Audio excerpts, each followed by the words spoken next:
If you want to hard reset your Realme GT7T using recovery mode, then first of all we need to turn off our device. To do so, I'm gonna press the power button and volume up button so that we can see the power menu.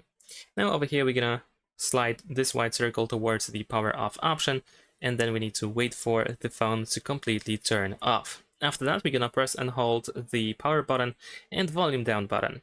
So we're gonna press and hold both of these buttons together. And then shortly after that, once we see the Realme logo over here, we can see that we are about to go to the recovery mode. So just keep holding until we have the language selection. There we go. Now over here we can of course choose English, so we can just tap on it over here. And if you want to perform the hard reset, of course you want to choose format data option, follow the rest of the instructions in order to finalize this process, so you can factory reset your Realme GT7T. Thanks for watching, leave a like and subscribe.